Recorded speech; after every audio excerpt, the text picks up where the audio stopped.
They won by a lot. They're 8-3. They beat the Seahawks. They were on national television. And when this happens, when they have a big win and it's on national TV, who gets praised? Kyle Shanahan, Brock Purdy, Christian McCaffrey, everyone in the offense. But this was about the defense today. It was the whole team. But this was about the defense. And I think before we just move on and give Kyle Shanahan all the credit, I think we all need to apologize to Steve Wilks. I think Steve Wilks deserves a bunch of apologies from everyone. And I'll start because this team had a little bit of a losing streak. And then all of a sudden, he was the scapegoat.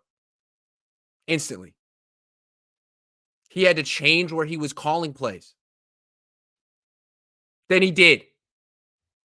Now for 3 weeks in a row, the defense has been completely dominant, forcing turnovers. No one has anything to say about Steve Wilks anymore. It was all his fault, even though, frankly, the offense was worse than the defense during the losing streak.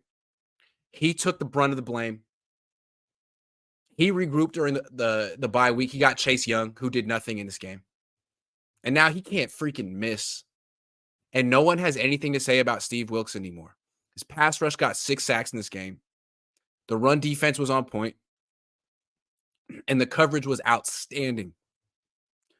He's a defensive back specialist. He's been a DB coach for a very long time. And now, after half a season, you're seeing the cornerbacks on this team make real strides, big improvement. We haven't seen corners improve like this on the Niners ever. Ever. I'm going to talk about the corners later. But Steve, I feel like it was important to start this stream talking about Steve Wilks. He's only a topic that draws attention if he messed up. But when the defense does good, everyone wants to say, well, Nick Bosa had a good game. Yeah, he did. But what about Steve Wilks?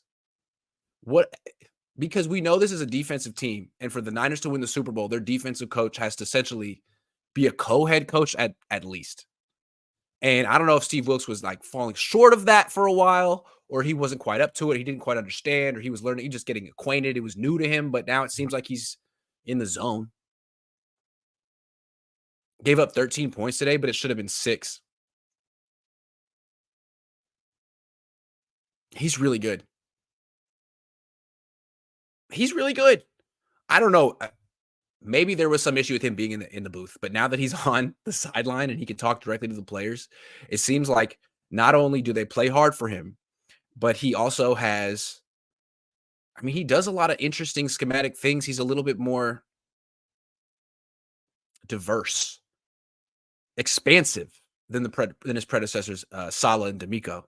Like he had a rush today where he had Armstead, like a third down. We had Armstead at D end, Hargrave at D end, Chase Young and Nick Bosa standing up in the middle, and that got a sack for Hargrave.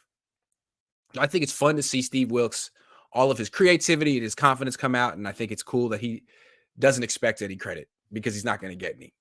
Steve, I'm sorry. I said that they should fire you. Then you kind of smirked after the bye week and said, man, I'm built for this. This is what I do. You were right.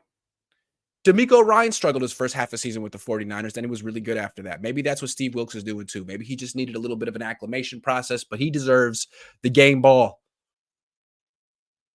They should let him go back up to the booth. They should let him call plays underground. Wherever he wants to call plays, they should give him a raise. Kyle should at least give him an apology. I gave him an apology. Kyle, I gave Steve Wilks an apology. It's your turn.